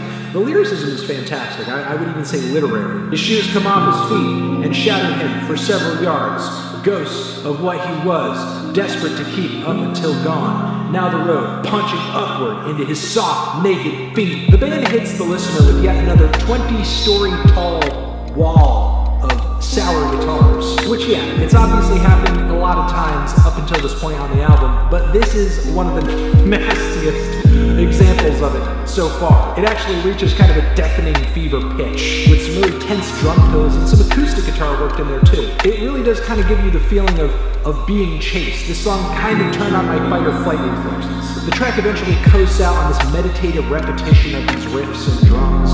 It's almost a little Swans-ish. It's a very powerful ending, but believe it or not, the band actually saves the best for last with the song Guest House, which at this point for me on this record, I'm feeling crazy because I'm playing a numbers game in my head and I'm thinking, everything up until this point has been so watertight. What are the chances this band is just going to stick the landing? I don't know what the chances were, but I guess they were in Daughter's favor. Because this ending, what do I even say about this ending? I'm honestly out of words because it's so overpowering. This track is one of the buggliest things I've ever heard. The relentless guitars on this thing are terrifying, and Marshall screams of, "Let me in! Let me in!" The fear and agony in his voice on this track is palpable. And then the madness of this song is given this grandiose presentation with what sounds like some really beautiful and rich horns and strings. It's like orchestral size. I think maybe these additions might be synthetic in some way, shape, or form, but either way, they coast out beautifully, especially when the guitars and drums kind of disintegrate to let that orchestral instrumentation just kind of bring this record to a close. It's like the calm after one of the most tumultuous musical storms I've been subjected to this decade. And not just tumultuous, because I've heard a number of very noisy, chaotic albums this year and many years up until this point. But this record is really visceral. Like, you really get into it physically. It's not just this wall of noise that you just stand on the outside of. It doesn't really have any kind of emotional baggage to it. This is a physical album, and on top of that, this record is so terrifying. Amazing finish, super consistent, but terrifying sound. What a terrifying album. What a terrifying album. And like a lot of great horror movies, I feel like this album almost comes to the conclusion that we are the monster. The monster comes from within. Because all the horrible and scary things that are said in the lyrics on this record mostly seem to be rooted into this internal darkness that one can't really shake. This record is the horror of losing control and becoming that monster you work every day so hard not to be. And I feel like your ability to deal with that and tolerate such ugly sounds is going to be deeply connected to whether or not this album actually even appeals to you. Give it a strong 9 out of 10 on this thing. Hell yes to this album. Hell yes. Hi everyone, Anthony Fantano here, the internet's busiest music nerd, and it's time for a review of the new Swans record, To Be Kind. I know this review is a little late. I mean, it's 2 hours long. Give me a break. Hey, give him a break. Give me a break. Give him a break. What is on your wall? Give him a break. What is on your wall? Are you spoiling the review right now? I didn't mean to. Get on the thing! Put your face on the thing! Spoiler! Oh. This is the latest LP from the long-running experimental rock band that formed over 30 years ago, Swans. In that 30 years, the band has gone through a lot of albums and lineup changes, live records, and a breakup as well as a subsequent reformation. There's been a lot of sonic evolution as well. In their 80s and 90s output, you can hear everything from the grating sounds of noise rock, no wave, and industrial, to post-punk, ambient music, post-rock, as well as folk rock and gothic rock leading up to the point when the band broke up. Don't be so depressed, Sid. Don't be depressed. People don't really just care about the scoring, they really just want to hear what you got to say about the music because they love you so much. You think so? Yeah, I know so. You know what? I think you're right. I believe in you. Yeah. I'm gonna do it! With all my heart and emotions! You go, girl. Even though there's all these various genres in Swans' past, they seem to be onto something kind of new with this latest string of records they've been working on, which I actually think started a little rocky with the LP My Father Will Guide Me Up a Rope. The years between this record and 1996's Soundtracks for the Blind were not spent completely silent. I believe there was a Swans B-Sides record that came out, and Michael Giro was spending a lot of time on solo efforts, collaborations, and bands like Angels of Light, which Swans was sounding eerily alike when they came out with this comeback record over here. However, the sort of gothic, folk, and country vibes that came through in that project were changed significantly once Swans dropped The Seer in 2012. It was a record that saw the band filling out their sound with backup vocals, electric guitar, vibraphone, dulcimer, woodwinds, pianos, synths, chimes. Swans' ambition was unignorable from an instrumental standpoint, but from a compositional standpoint as well, since this record had some of the group's most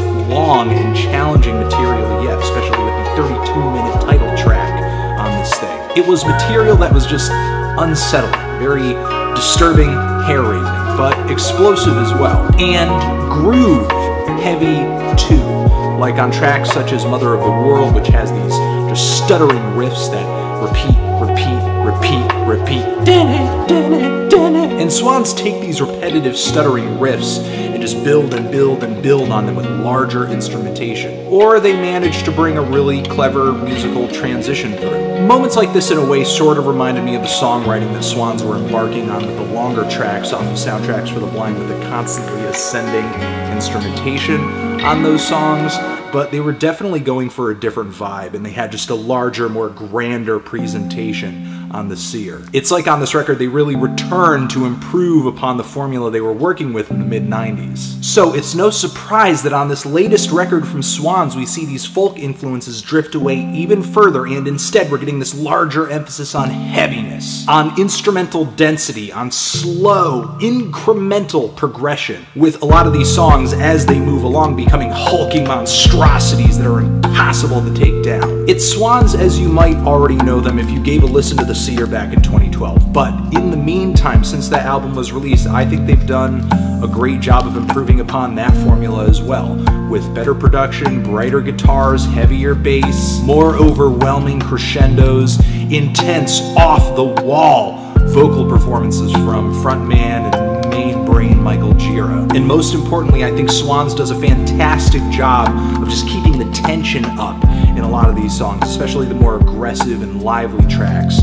on this album. I think To Be Kind displays a mastery of tension. Another reason you might be familiar with Swans' sound on this record is if you've been paying close attention to the band for the past few years, because a lot of this material is kind of already out. Songs like To Be Kind have been in the Swans live set since the Seer tour at least, and a load of the songs on To Be Kind ended up on a live/demo CD that Swans did a limited run of not too long ago, Not Here, Not Now. However, the material on that CD takes on an entirely different life on this record, and the presentation is no less amazing despite the exposure that these songs have already gotten. Screenshot, the first song off of this LP, kicks the entire record off perfectly. It starts with this quiet, hypnotic little riff that has a sinister swing to it. Then the drums pop in. They sound so crisp, they sound so fantastic, they sound so clear throughout this entire record. I just love the drum sounds on this thing. Shout out to John Congleton.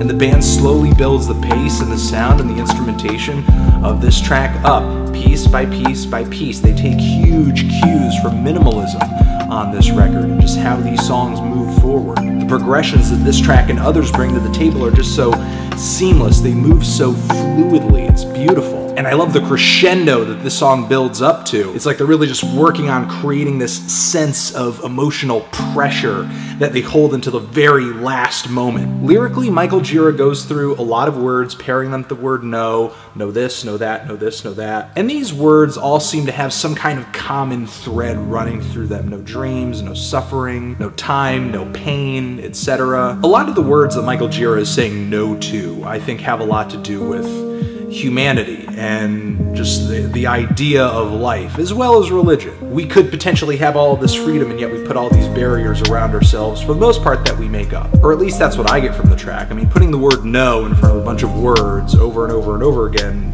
at the end of the day, is kind of vague in a way. So I'm sure there are going to be people out there that come to different conclusions than me. However, it still ended up being an interesting thing to read into as I was listening to this record. And there are similar lyrical and compositional themes that run through the other songs on this record too, like the song Some Things We Do, which is this somber 5-minute string piece with very chilly, stone-faced vocals fronting the song. And even though 5 minutes is not really a short amount of time for a song, the track does feel comparatively short to the other tracks here, considering the track comes right after one of the most intense songs on the record and how relaxed it is throughout the entirety of its length. It's kind of like an interlude. And lyrically, we have a similar pattern. Instead of no this, no that, we have we this, we that, we love, we learn, we taste, we fuck, we touch. Michael Gira seems completely obsessed with the things that we do, whether it be by choice or by nature, conditioning. I think in a way Michael might be kind of disappointed with the limitations that mankind has on it, whether they are self-imposed or otherwise.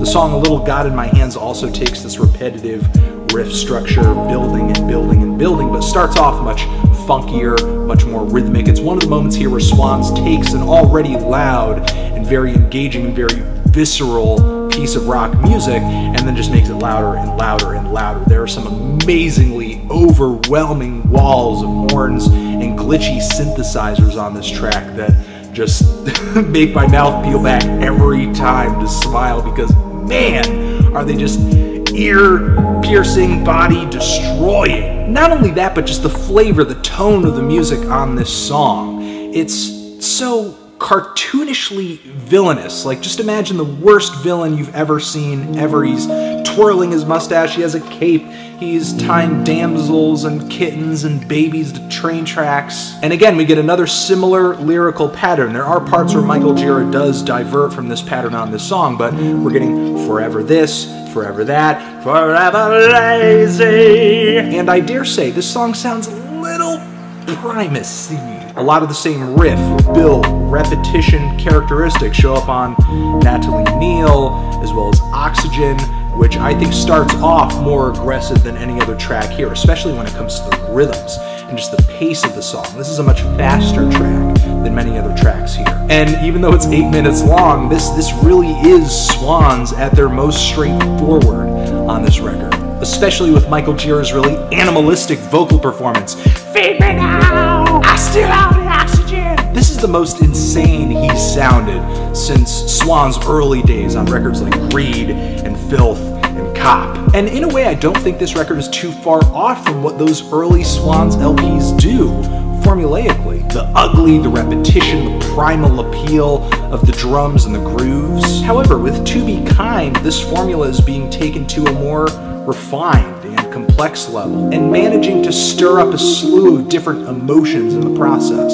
Like with the track Bring the Sun, which is the first half of this longest song at 34 minutes. And it has one of the most crushing introductions of any song on this album, with all this instrumentation just piling on top of one another, pummeling on this one note over and over and over. It is so heavy and yet very bright and blissful. It's just the power of sound on display on this thing. And these riffs eventually give way to a drone. It's like I'm listening to Swans embrace the idea of music or sound as a religious experience, something that mentally can set you free, bring you to a higher plane. Because simultaneously, while Swans' music is very loud and it is very visceral, I think there are loads of cerebral appeals to the music on this thing too. There are moments on this record that I think are meditative, as well as hellish and fearful. It's like so many songs here just function on the most basic of human emotions. This album is primordial beginnings evolving into complex networks of instrumentation that are all marching to the beat of the same drum, becoming more advanced as they move forward, all focused on the same goal in the same way that like an ant colony would be, or the human race itself, without being fully conscious of it. But with every song here that goes in this direction, the power and the sound and the size of the music becomes so great that it eventually just crumbles under its own power. That's essentially the end of the song Bring the Sun, and then we have this transition over to Saint Laurent, which sort of seems like the calm after the storm for a moment, but then eventually there's all these noisy riffs hammering down with such relentlessness and speed and ferocity. It's like what was once organized has devolved into chaos. The guitars and the drums become this wall of noise feeding frenzy, all ferociously tearing away at the same rotting corpse. And then the instrumentation grows from that into something organized once again, which is kind of the cycle of life and things on this record. This beginning, order, growth, mayhem,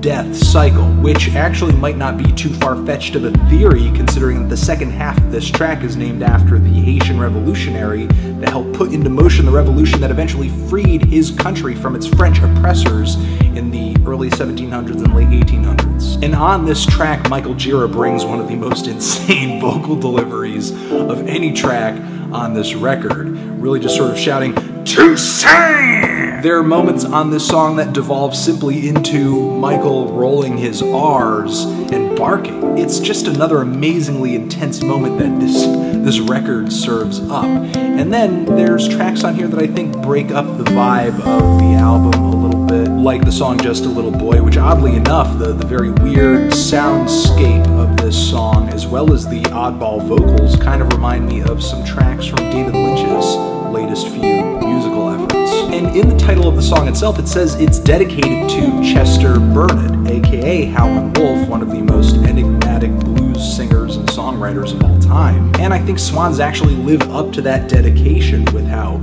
bluesy the drum beat and the bass line of this track are, but of course for this album they're slowed down to the pace at which a predator pursues its prey sneakily. This track doesn't contain one of the more climactic builds on the entire album, but it's still really riveting with Michael Gira vocal delivery and all this maniacal laughter that plays here and there throughout the track. I also love the atmospheric drone behind this song and the strung out slide guitars, the lumbering groove which feels incredibly woozy. Then there's the song She Loves Us, one of the more multifaceted tracks on the entire LP. Starts off with one of the most gnarly riffs here. After several minutes it devolves into these noisy, dark, pummeling, chaotic riffs. And the last 10 minutes are spent sort of with this jangly, really, in a way, joyous, psychedelic rock instrumentation that just grows more and more and more sinister. It reminds me of the Stooges in some respects, sort of like listening to I Wanna Be Your Dog. It just has a very steady, patient pace to it, but continues to build and build and build further and further and further as it reaches the end point, of course. Meanwhile, Michael Gira is shouting more vitriol over the instrumentation here. Your name is fuck! Backing all of this very lewd lyricism, a lot of which has to do with sex, with Hallelujah. Another moment on this record bringing very primal human necessities, functions, instincts together with religious imagery. There's Kirsten Supine, which starts off as one of the most beautiful songs on the entire LP, a really pretty ballad with these sparkling melodies hanging behind the vocals, and it just hits another fantastic skipping groove on the second half of the track, which just builds up into eternity and explodes toward the end. And the finisher on here, To Be Kind, has one of the most crushing blows of a finish on the entire record and is completely deserving of the throne which it has been given on the of this thing. The Swans just do such a fantastic job on this record. They do such a great job taking this very clear formula and just applying it in so many different ways, bringing a decent amount of variety to the record. Instrumental variety, emotional variety. There are pretty songs on here, there are hard-hitting songs on here, there are slow burners, there are more direct moments. And even though, yeah, it's not as long as Soundtracks for the Blind, that record to me is not really a holistic album in the way To Be Kind is. Soundtracks for the Blind was you know, literally a soundtrack for a movie that didn't really exist. That was kind of the mental idea that Swans had going into that record. To Be Kind, to me, is Swans' most cohesive, wild, ambitious album yet. And this plays into why these songs are so long, but I think Swans actually have expanded the notion of entrancing rock instrumentation on this LP. The songs on this record significantly blur the lines between exciting and numbing. And not only is the recording amazing, the pacing of these songs is fantastic. There are just so many interesting passages and twisted layers to these songs. This thing is just so captivating and live and free-flowing, and yet it feels so meticulously placed together. And on top of all of that, I find this excitement slash numbness ambiguity really intriguing. I'm feeling a 10. It's a 10. Hi everyone, Anthony Fantano here, the internet's busiest music nerd. I hope you are doing well, and it is time for a review of the new Gunna album, Wunna.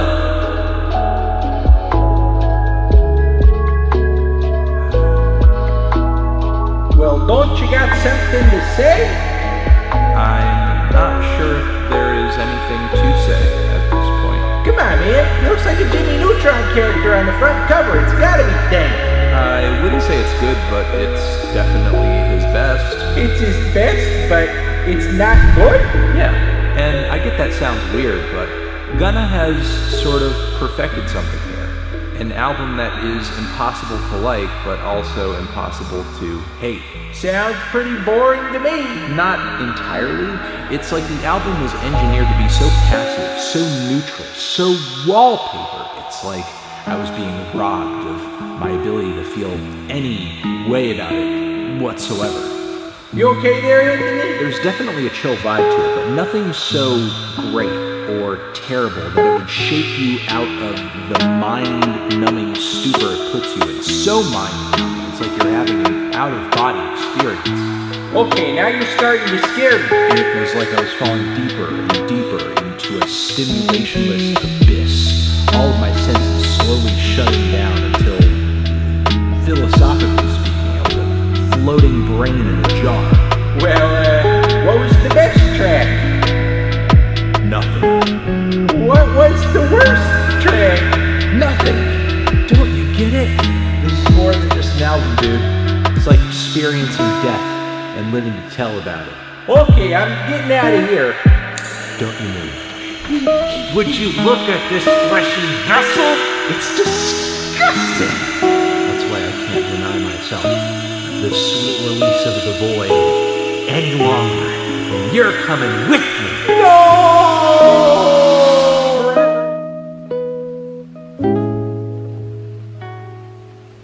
Hey everyone in quarantine land, Anthony Fantano here. You know who it is. I hope you're doing well, keeping it together. I know things are tough right now.